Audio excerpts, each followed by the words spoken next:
actual plan to combat anti-Semitism, I would like to invite up the chairman of the European Jewish Association, Rabbi Menachem Margolin, and also would like to invite up Mr. Samuel Sandler to join us on the stage as well, please.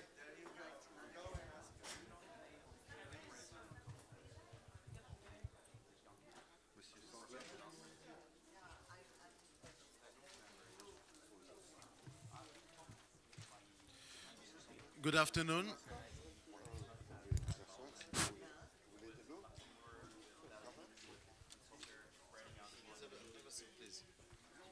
Yeah, please. Good afternoon, everyone. I promise to be very short. I just would like to shortly to propose following last panel. We are more than happy to get from young people and from a bit olders ideas and proposals, projects that are important. We'll be more than happy to support it and to find ways to collaborate, to find partners that will allow young people, and not only young people, to promote things that are important for the future of the Jewish communities. Specifically about funding, we also intend to organize in the coming month a seminar in Brussels for leaders of Jewish communities and organizations in order to learn how to try to get also EU fundings and some other ideas for Jewish activities. Together with me on the stage, we're having Samuel Sandler, that in 2012, in the terror attack in Toulouse, everyone remember that 3 soldiers were murdered, but also Jonathan Sandler, the son of Samuel, who was only 31 years old. He died, they were murdered in front of the school together with his son, Aryeh, who was only 5 years old, and his son, Gabriel, who was 3 years old. They were killed together with their cousin, Miriam Montenegro. So this is, I'm sure, not easy for Samuel, a father that lost his son and 2 great children, to be with us today. But we wanted him to be here because sometimes we need perhaps to get some refreshment for our memory, to refresh our memory for what is important. I will ask Mr. Sandler, please, to begin.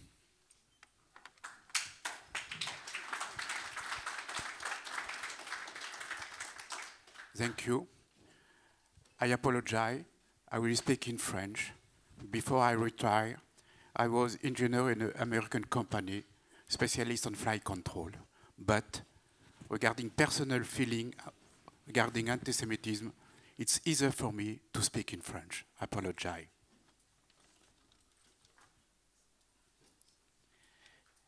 C'était au mois de novembre dernier. J'étais à Nice. Il y avait à Nice un congrès concernant les victimes du terrorisme. Et on m'avait demandé de prendre la parole. Et à ce moment-là, la question des journalistes était « Pourquoi voulez-vous prendre la parole ?» Alors j'ai dit « C'est très simple. À chaque fois que l'opportunité m'est offerte de prononcer le nom de mes enfants, Jonathan, Aryeh et Gabriel, je le ferai. » Tout simplement, dans notre vie quotidienne, je n'ai plus d'appel téléphonique de Jonathan, d'Aryeh ou Gabriel. Quand j'ouvre mon portable, jamais aucun message de WhatsApp ou peu importe le Messenger ou peu importe quel moyen de communication, sur l'écran de votre portable, plus jamais je verrai le nom de Jonathan, Aryeh, Gabriel. C'est pour la raison pour laquelle, à chaque fois que l'opportunité m'est permise, ben je prononce leur nom. Et c'est à ce titre-là que je voulais vous remercier, Rav Margoline. Et j'aimerais aussi remercier parce que hier, j'ai entendu Madame Hidalgo prononcer le nom de mes enfants, également Madame la ministre et naturellement Joël Mergui. Et tout à l'heure, c'est à la fin de la réunion, vous regardez par la fenêtre qui est en face de vous, vous verrez dans le square le nom de mes enfants, Arié et Gabriel. Alors deux mots sur ma famille. Ma famille est d'origine rhénane, c'est-à-dire des deux côtés du Rhin, côté allemand comme du côté français. Alors, côté français, j'ai compté le nombre de parents déportés. 10 parents ont été déportés, parmi lesquels ma grand-mère, Pauline, et mon cousin Jeannot. Ils habitaient Le Havre. Ma tante habitait Le Havre. Mes parents, après avoir quitté l'Allemagne, après avoir quitté Mannheim, ont rejoint donc le reste de la famille qui était au Havre.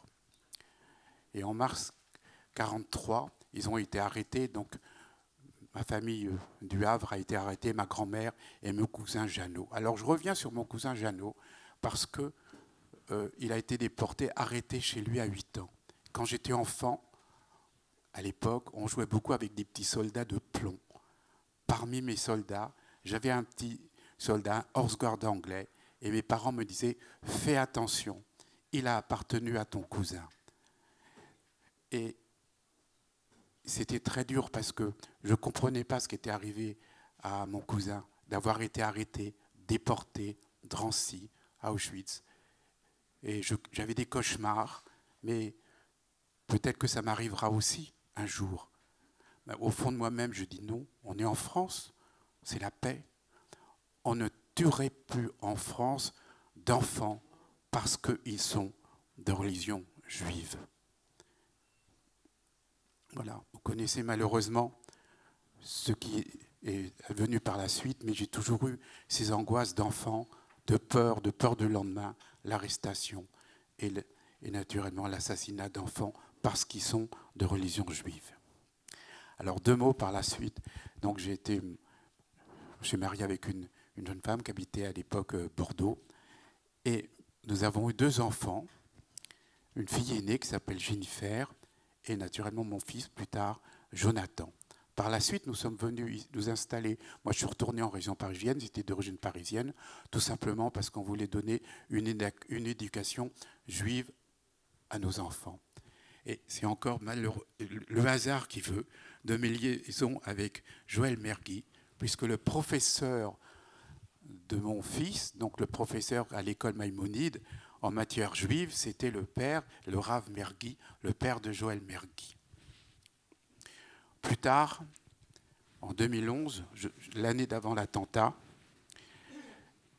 ma fille s'est mariée, Jennifer était mariée, elle avait des enfants, elle habitait à Montrouge. Parce qu'avant d'être président de consistoire, Joël était aussi président de la communauté de Montrouge, et il habite Montrouge. Quant à mon fils Jonathan, il est parti faire ses études en Israël, il a passé 10 ans dans une yeshiva, et c'est le Rav Monsonego, donc le directeur de Toulouse, qui est venu le chercher donc en 2011 pour qu'un jour il reprenne la direction de l'école Otsara Torah. Et j'ai encore une anecdote toujours avec Joël. C'était Simrat Torah 2011. Et donc dans la synagogue de Montrouge, naturellement on lançait des bonbons. Et c'est Joël qui est venu me voir et me rappeler « Regarde ton petit-fils Arié. » Il a perdu sa kippa. Il a posé ses bonbons, il a remis sa kippa sur la tête, et il a repris ses bonbons. C'est un geste qui l'a marqué et qui m'a souvent relaté par la suite. Joël Mergui, vous avez parlé donc de ce qui s'était passé la veille, donc de l'attentat le 18 mars, et l'avant-veille, la signature du permis de construire de ce bâtiment. Et le 18 mars au matin, c'était un dimanche, je me rendais au congrès des communautés juives qu'avait organisé donc Joël Mergui au Palais des Congrès ici. Et mon téléphone a sonné. C'est mon fils Jonathan qui m'a annoncé qu'il avait l'intention de passer Pessah chez nous, donc à Versailles. C'est la dernière conversation que j'ai eue avec lui, je ne le savais pas, pour vous dire que quand Pessah arrive, l'angoisse de la famille à se souvenir de du choix de Jonathan d'avoir voulu passer Pessah avec nous.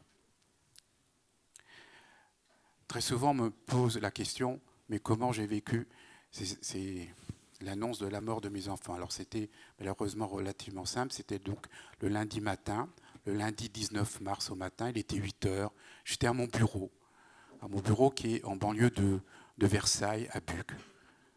C'est ma belle-fille Eva qui me téléphone. Je n'ai pas répondu tout de suite parce que j'étais en conversation avec quelqu'un d'autre. Je me dis, bon, elle doit me demander peut-être des précisions sur tel et tel match pour Pessah ou des choses comme ça. Bon, elle pourra attendre. Le téléphone insiste, je décroche. Eva, ma belle-fille, était très, très court. Jonathan est mort. Je n'ai pas eu le temps de comprendre ce qui se passe. J'ai pris mes affaires, j'ai dit à ma secrétaire, je pars. Je pars, il s'est passé quelque chose à Toulouse. J'ai pris la navette. Et arrivé donc à l'école à Toulouse, d'abord à la radio, j'ai écouté, je voulais savoir ce qui se passe. Échange de coups de feu devant une école juive. Et ben, naturellement, je dis, c'est n'importe quoi. Mon fils n'est pas armé. Donc, je n'ai pas cru à cette information. Et donc, si bien que quand j'arrive à Toulouse, devant l'école, il y avait énormément d'ambulances. Je me dis, bon, c'est pas vrai, il est blessé. Il se passe. Donc, quand je suis rentré seul dans l'école, je cherchais une seule chose, voir mes enfants. Je n'ai pas compris ce que Eva m'avait dit. J'avais compris que donc, Jonathan, quant à Arié, ce n'était pas très clair. Par contre, Gabriel, on m'avait dit qu'il était blessé. Je rentre dans l'école. La première personne que je crois, c'était Joël Merkic, qui était parti avec le président de la République, immédiatement à Toulouse. Et je me souviens que la première chose que je lui ai posée comme question est Gabriel. Et c'est Joël qui m'a dit, Gabriel n'est plus en vie non plus. Alors à ce moment-là, il m'a accompagné, Joël m'a accompagné voir le président de la République, Nicolas Sarkozy. C'était une petite pièce, un petit débarras. Et j'étais dans le déni le plus total. Et je le suis encore. J'ai refusé de voir la réalité. Pour moi, mon fils Jonathan était en vie, mes petits-fils aussi. Je refusais. Je voyais le président de la République me parler, essayer de me rassurer, etc. Je refusais ses propos. J'étais dans le déni. J'étais à tel point dans le déni qu'à un moment, pour détendre, je ne l'écoutais pas. Et je lui ai dit, vous savez, monsieur le président de la République, je suis né à Neuilly. Parce qu'il était, dans sa jeunesse, il était maire de la ville de Neuilly. Il ne comprenait pas. Voilà. Donc je suis toujours dans le déni. Je refuse de voir la réalité. Cela m'aide peut-être. Je ne sais pas.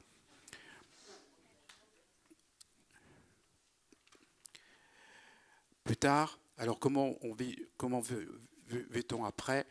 Écoutez, la première chose que j'ai voulu faire après les Shiva à Jérusalem, c'est travailler. J'ai repris mon travail et j'ai repris mes activités communautaires au sein de consistoire. J'étais président du consistoire, donc la communauté Israël de Versailles. Pourquoi ?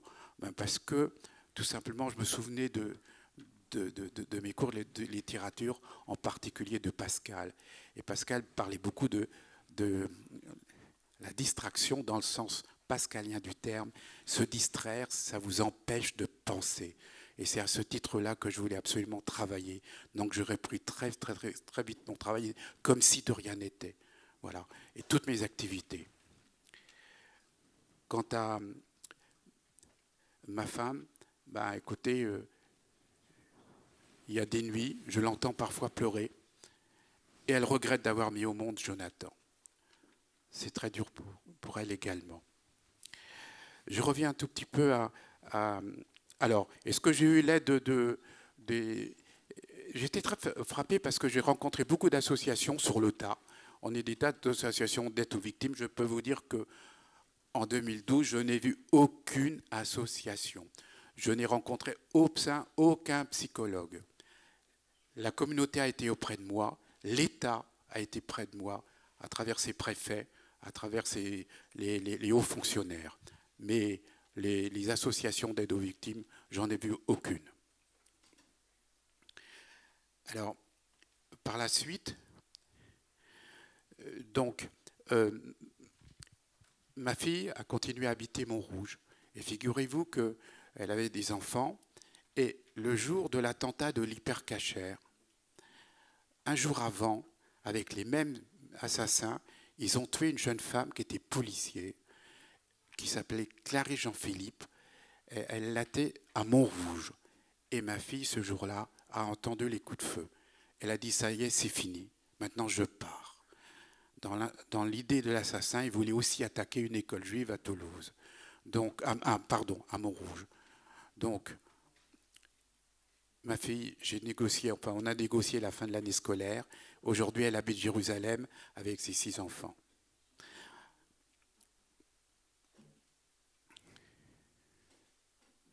Alors, dans le cas des conférences qu'on a entendues tout à l'heure, que faire contre l'antisémitisme? Ben, écoutez, je ne sais pas, hein, parce que, regardez ma famille, on a souffert du nazisme, on a souffert maintenant des attentats de l'islamisme salafiste. Alors, je n'ai pas de solution. Simplement, je vais aller dans le sens des différentes conférences de ce matin. D'abord, il y a un petit point qui m'a marqué, je vous le dis, c'est vraiment à titre confidentiel. Je n'ai jamais prononcé le nom de l'assassin. Jamais. Pourquoi? Parce que si je prononce son nom, c'est que je crois qu'il a une étincelle d'humanité, ce que je le refuse totalement. N'oubliez pas, il a tiré sur mon petit-fils, il avait la tétine à la bouche à 3 ans, il a tout filmé, c'est pire que les nazis, il a filmé, il a fait un montage, il a voulu envoyer ce montage donc, aux chaînes de télévision. Comment voulez-vous attribuer le nom à un être pareil? Il n'a rien à voir avec l'humanité, c'est un déchet de l'humanité. Et je crois que dans les idées des terroristes, c'est important, ils veulent d'une certaine manière aussi que leur nom soit souvent prononcé. Je suis très sensible, je vous prie de m'excuser, mais hier, oui, je suis très sensible, on a prononcé 2 fois, peut-être que vous en êtes pas rendu compte, on a prononcé 2 fois le nom de l'assassin de mes enfants, ici même. Voilà. L'autre voie, c'est au sein des communautés musulmanes. Pourquoi? Quand j'étais président, donc j'étais président à Versailles, naturellement il y a des associations où on fait des choses en commun, hein, des visites de la synagogue, des visites de la mosquée, etc. Donc j'étais très impliqué dans le dialogue interreligieux. Et pendant le procès, il y a eu le procès par la suite, le procès du frère de l'assassin. Et naturellement, il y avait les parents, comme l'a rappelé le Rav Margolin, les parents des soldats. Et parmi les soldats, il y a 2 familles qui sont de religion musulmane. Et ils m'ont fait remarquer que du côté de il y a eu 2 procès, chaque fois pendant 1 mois. Eh bien, la communauté juive était présente. Il y avait toujours parfois un rabbin, parfois des présidents de communauté. Nous étions présents. Et côté des musulmans, les 2 familles, donc une qui est connue, c'est Madame Latifa Ibn Ziaten, me faisait remarquer, personne n'est venu à leur côté. Et cela m'a marqué, parce que j'étais tellement impliqué dans le dialogue interreligieux, je n'ai pas eu un mot, une ligne, un texto des gens de religion musulmane avec qui je travaillais donc, pendant cette période. Donc ce que j'ai fait, je me suis retiré de toutes ces associations. Et malheureusement, il suffit, dans le bon sens du terme, de regarder Internet, mais dans le sens des informations. Il y a 1 an, l'imam de Toulouse a fait un prêche d'une violence antisémite appelant presque au meurtre des Juifs. Il est toujours en place. On a eu donc, je crois que la préfecture et les associations juives se sont portées partie civile, mais il est toujours là. Quand sortir des vieux textes comme des hadiths, etc., on trouvera toujours quelque chose. Mais quand on est imam à Toulouse, on peut avoir un peu de recul, un peu de pudeur. Rien. Rien. Enfin, le dernier point, c'est l'éducation. Alors, j'étais sensible à l'éducation, c'est quelque chose auquel j'ai beaucoup cru. Tout simplement, tout à l'heure, dans différentes interventions, je me suis souvenu d'un texte. J'avais lu un livre d'Umberto Eco sur le cimetière de Prague. Et il évoque notamment les auteurs du protocole des âges de Sion. Et il y a un dialogue, et tout d'un coup, il y a un des personnages qui dit à l'autre, mais c'est très bien d'écrire des écrits antisémites, mais est-ce que tu as déjà rencontré des juifs? Non. Et bien tout cela l'a marqué. C'est la raison pour laquelle j'essaye donc de témoigner dans les lycées pour naturellement lutter contre les différents préjugés. Mais je vais vous donner mon expérience. C'était donc en mars 2016. J'étais invité par la présidente de la région Île-de-France, Madame Valérie Pécresse, nous nous connaissons très bien. Elle m'a invité avec Madame Latifa Benziaten en tant que grand témoin de venir dans les lycées témoigner. J'ai accepté toutes les propositions de lycée, quel que soit le lycée, quel que soit le lieu de lycée. Donc les suites étaient, en 2016, je n'ai pas rencontré un seul lycée. Je n'ai été invité à aucun lycée. 2017, aucun lycée. 2018, un lycée à Herblay. Et il y a un mois, un lycée à Meaux. Pendant ce temps-là, quand je discutais avec Mme Latifa Benziaten, elle était reçue 2 lycées par semaine. Alors, on a écrit un livre qui s'appelle « Les territoires perdus de la République ». Mais je pense qu'il y a aussi, malheureusement, les lycées perdus de la République. Alors, je ne peux tout de même pas rester sur un point aussi négatif. Je peux vous dire que j'ai rencontré à Herblay, et comme à Meaux, qui est vraiment une population difficile, des professeurs remarquables.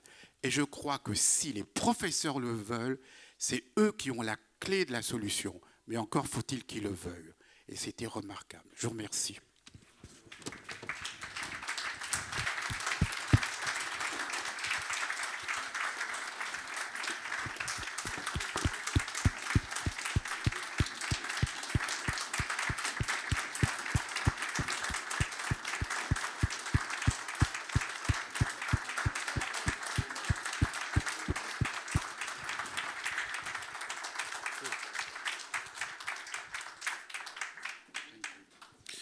Mr. Sandler, we could only pray that only God could share his condolences with you, and by doing good actions, good deeds, by preventing other attacks, that will be for the great memory of you children and great children, for their souls to be elevated and lifted to the right place. Ladies and gentlemen,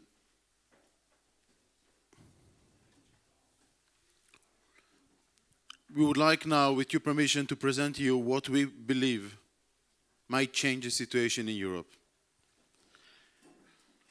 There are 5 things that, if will be implemented in Europe, there is no doubt in my mind, and I very much hope you will agree with me, that the situation will get better and better. The first thing, which is what already started, is the IRA definition of anti-Semitism, which for the first time was putting in a clear order what should be described as anti-Semitism. Some countries in Europe already adopted, some are not, but even those who adopted, not necessarily implemented. So the first thing which we believe we should work hard, all of us together, is to make sure that every country in Europe will adopt and implement our definition of anti-Semitism. The second thing is something we started to work on a few years ago. We were partly successful. And it is that every government in Europe should appoint a special coordinator to fight anti-Semitism. For decades, Jewish organizations were trying to work with government against anti-Semitism and were not sure with whom exactly they should speak. Minister of Interior for Police, Minister of Justice. It is the Prime Minister office, is it the President office, is it the Minister of Education, is it the Minister of Agriculture for Shchita issues, either the Minister of Health for Brit Milah issues, either the Parliament for... It was just mess. And especially for Jewish communities who are small, we understood that we have to make sure that there is a person in the government that it is his responsibility to combat anti-Semitism. And if a politician has a job, he needs also to prove to the people that he do a good job. So thanks God, the European Union adopted special envoy to combat anti-Semitism. Germany, France, the UK, Bulgaria. But we have to make sure that every country in Europe will adopt special coordinator to fight anti-Semitism. That will be one address in each government that will coordinate the government's work against anti-Semitism. Number 3, Samuel was speaking about education. He wanted to speak, he would like to speak to schools, but he's not invited. We have Regina who was speaking to 100 schools for the last year, but is very limited, very specific amounts that we cannot break. There are thousands of schools in Europe. There is no way that even if all of us, including all our cousins, children and great-children, will go every day to schools, we will not be able to get to all schools, to all classes, and make all children understand, not doing one visit, but what is the Holocaust, what is anti-Semitism, what is the Jews' contribution to the society, why it is bad to be anti-Semite. And therefore, it has to be an obligation. It has to be part of the curriculum, exactly as it was successfully